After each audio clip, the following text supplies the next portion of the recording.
Assalamualaikum warahmatullahi wabarakatuh. Perkenalkan, nama saya Aisyah Demokratia Nafiah, NIM 2003030025, Prodi Pendidikan Biologi, kelas 20A. Pada kesempatan kali ini, saya akan menerangkan mengenai teori belajar sosial untuk memenuhi tugas mata kuliah belajar dan pembelajaran. Selamat menyaksikan. Nah, sebelum kita membahas lebih jauh mengenai teori belajar sosial, apakah teman-teman mengetahui apa itu belajar? Menurut Kamus Umum Bahasa Indonesia, belajar berarti berusaha memperoleh kepandaian atau ilmu. Dari arti atau definisi, maka belajar merupakan suatu kegiatan atau aktivitas. Sedangkan menurut Wikipedia, belajar adalah suatu aktivitas yang di dalamnya terdapat sebuah proses dari yang tidak tahu menjadi tahu, tidak mengerti menjadi mengerti, dan tidak bisa menjadi bisa untuk mencapai hasil yang optimal. Lalu, apa sih pengertian dari sosial itu sendiri? Menurut Kamus Besar Bahasa Indonesia, sosial berarti berkenaan dengan masyarakat. Dari arti atau definisi, maka sosial berarti kemasyarakatan atau suatu keadaan yang menghadirkan orang lain dalam kehidupan manusia. Menurut Lewis, sosial adalah sesuatu yang dicapai, dihasilkan, dan ditetapkan dalam interaksi sehari-hari antara warga negara dan juga pemerintahannya.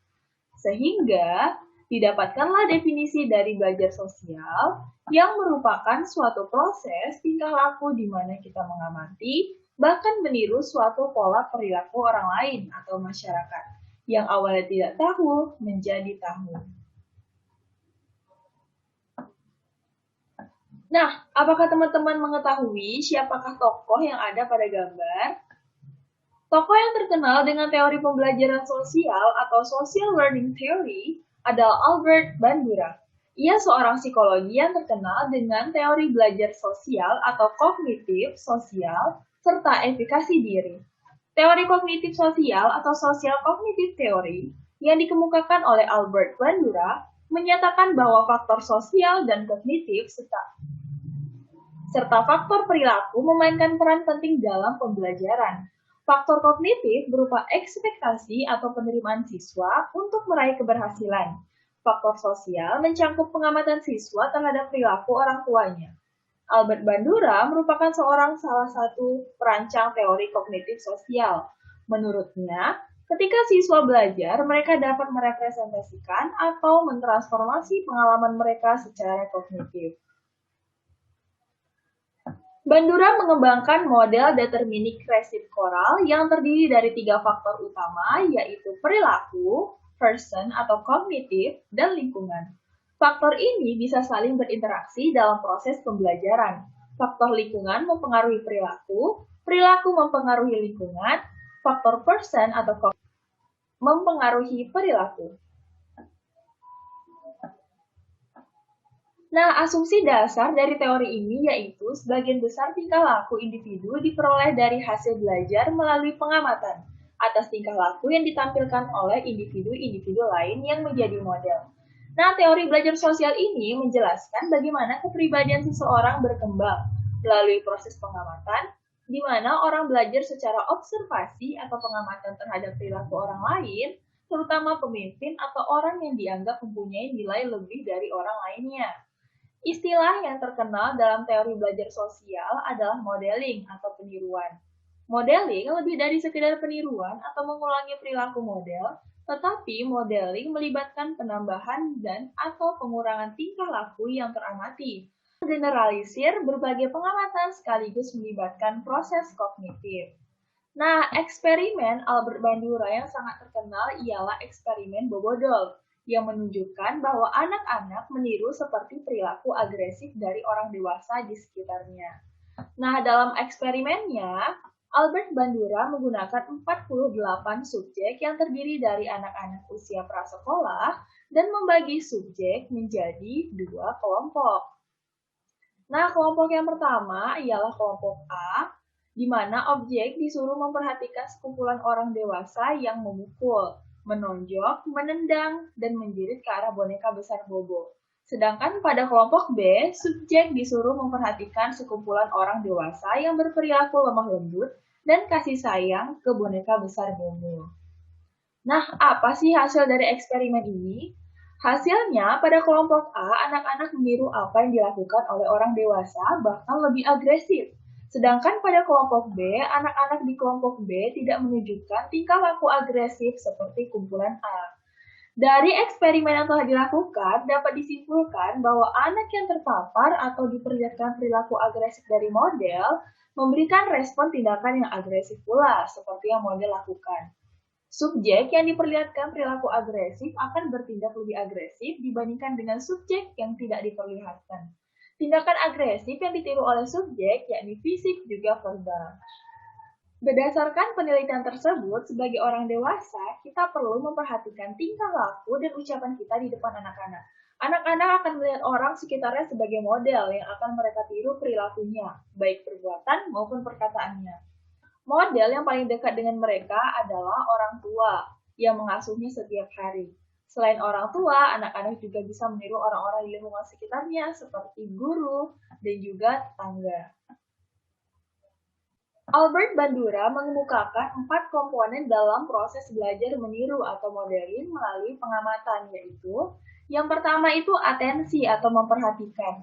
Sebelum melakukan peniruan terlebih dahulu, orang menaruh perhatian terhadap model yang akan ditiru. Keinginan untuk meniru model karena model tersebut memperlihatkan atau mempunyai sifat dan kualitas yang hebat, yang berhasil, anggun, berkuasa, dan sifat-sifat yang lain. Keinginan untuk memperhatikan dipengaruhi oleh kebutuhan dan minat pribadi. Semakin ada hubungannya dengan kebutuhan dan minat, maka semakin mudah tertarik perhatiannya. Sebaliknya, jika tidak ada kebutuhan dan minat, menyebabkan seorang tidak tertarik perhatiannya. Komponen yang kedua yaitu retensi atau mengingat. Setelah memperhatikan dan mengamati suatu model, maka pada saat yang lain, anak memperlihatkan tingkah laku yang sama dengan model tersebut. Punya suatu ingatan karena ada rangsang yang menarik ingatan lain untuk disadari karena kualitas dari rangsang tersebut, yang kira-kira hampir sama dan hubungannya dekat. Mengenai bentuk simbol-simbol yang diingat ini, tidak hanya diperoleh berdasarkan pengamatan visual, melainkan juga verbalisasi. Ada simbol-simbol verbal yang nantinya bisa ditampilkan dalam tingkah laku yang berwujud. Nah, komponen yang ketiga yaitu memproduksi gerak motorik. Supaya bisa mereproduksikan tingkah laku secara tepat, seseorang harus sudah bisa memperlihatkan kemampuan-kemampuan motorik. Kemampuan motorik ini juga meliputi kekuatan fisik. Misalnya, seorang anak mengamati ayahnya mencangkul di ladang. Agar anak ini dapat meniru apa yang dilakukan ayahnya, anak harus sudah cukup kuat untuk mengangkat cangkul dan melakukan gerak terarah seperti ayahnya. Dan komponen yang terakhir atau komponen yang keempat yaitu ulangan dan penguatan serta pemberian motivasi. Setelah seseorang melakukan pengamatan terhadap suatu model, ia akan mengingatnya. Diperlihatkan atau tidaknya hasil pengamatan dalam tingkah laku yang nyata bergantung kepada kemauan atau motivasi yang ada. Apabila motivasinya kuat untuk memperlihatkan sesuatu yang ia pelajari, misalnya karena ada hadiah atau keuntungan, maka ia akan melakukan hal tersebut. Begitu juga sebaliknya. Mengulang suatu perbuatan untuk memperkuat perbuatan yang sudah ada agar tidak hilang disebut ulangan penguatan. Dalam tumbuh kembang anak, teori ini sangat berguna sebagai bentuk acuan pembelajaran yang tepat untuk anak. Selanjutnya kita masuki jenis-jenis permodelan.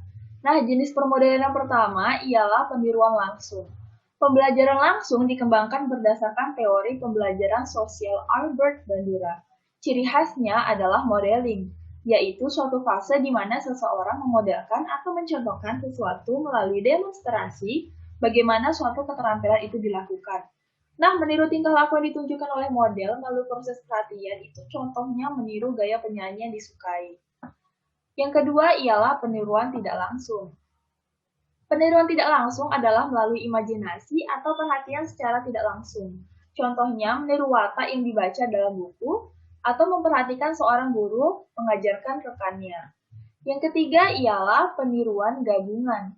Peniruan jenis ini adalah dengan cara menggabungkan tingkah laku yang berlainan, yaitu peniruan langsung dan tidak langsung. Contohnya, pelajar meniru gaya gurunya melukis dan cara mewarnai daripada buku yang dibacanya. Yang keempat ialah peniruan sesaat atau seketika. Tingkah laku yang ditiru hanya sesuai untuk situasi tertentu saja. Sebagai contoh, Meniru gaya pakaian di TV tetapi tidak boleh dipakai di sekolah karena di sekolah memiliki aturan tertentu dalam menggunakan seragam atau berpakaian.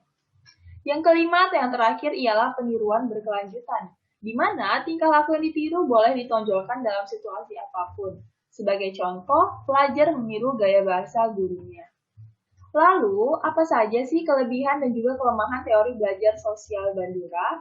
Yang pertama ialah kelebihannya.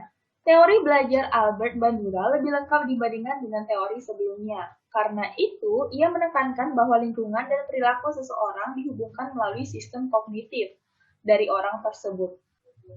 Pendekatan teori belajar sosial lebih ditekankan pada perlunya conditioning atau pembiasaan merespon dan imitation atau peniruan. Selain itu, pendekatan belajar sosial menekankan pentingnya penelitian empiris dan mempelajari perkembangan anak-anak. Penelitian ini berfokus pada proses yang menjelaskan perkembangan anak-anak, faktor sosial, dan juga kognitif. Dan di samping memiliki kelebihan, teori Albert Bandura juga memiliki kelemahan, yaitu teori pembelajaran sosial Bandura ini sesuai jika diklasifikasikan dalam teori behavioristik. Ini karena teknik permodelan Albert Bandura adalah mengenai peniruan tingkah laku, dan ada kalanya cara peniruan tersebut memerlukan pengulangan dalam mendalami suatu proses yang ditiru. Selain itu, jika manusia belajar atau membentuk tingkah lakunya dengan hanya melalui peniruan atau modeling, sudah pasti terdapat sebagian individu yang menggunakan teknik peniruan ini juga akan meniru tingkah laku yang negatif atau salah, yang termasuk ke dalam perlakuan yang tidak diterima dalam masyarakat. Kemudian, implikasi teori belajar dalam bidang pendidikan. Berdasarkan teori pembelajaran sosial yang dipelopori oleh Albert Bandura, pemerhati akan meniru setiap tingkah laku model sekiranya tingkah laku model tersebut mempunyai ciri-ciri seperti bakat, kecerdasan, kuasa, kecantikan, ataupun popularitas yang diminati oleh pemerhati. Sudah tentu, sebagai seorang guru, kita sewajarnya turut mempunyai sedikit atau banyak mengenai ciri-ciri yang disebutkan di atas, yang secara tidak langsung amat berkait rapat terhadap proses pengajaran dan juga pembelajaran. Antara implikasi yang terkait rapat dengan teori pembelajaran sosial terhadap pengajaran dan juga pembelajaran, yang pertama ialah sebagai seorang guru, amat penting bagi kita memberi setiap orang murid peluang untuk memerhati dan mencontohi berbagai jenis model yang menunjukkan tingkah laku yang diinginkan. Oleh karena itu, kita hendaklah memastikan bahwa kita sendiri boleh menunjukkan tingkah laku yang boleh diteladani oleh murid, dan tidak melanggar norma-norma masyarakat serta undang-undang ataupun bersifat eksploitasi dan manipulasi sebagainya. Dan yang kedua, kita sebagai seorang guru perlu memastikan dan berusaha menyediakan persekitaran sosial yang kondusif agar modeling boleh berlaku. Perkara seperti memberi intensi, pengukuhan, dan juga sokongan moral seharusnya diberi kepada murid-murid secara terus-menerus bagi menggalakkan berlakunya tingkah laku yang baik dalam kalangan murid-murid pada masa kini. Sekian penjelasan dari saya, semoga video ini bermanfaat untuk kita semua. Terlebih dan kurangnya saya mohon maaf. Wassalamualaikum warahmatullahi wabarakatuh.